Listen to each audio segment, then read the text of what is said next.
Hello বন্ধুরা,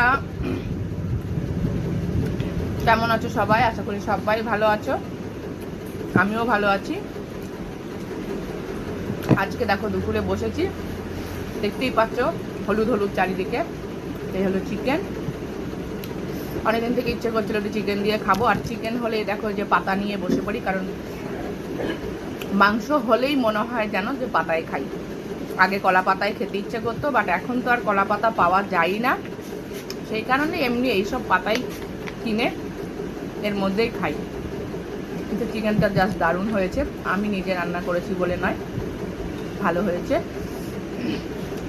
তোমরা হয়তো বলবে হ্যাঁ আবার তুমি খাওয়ার ভিডিও নিয়ে এসেছো, তুমি খাও বেশি, কথা কম বলো।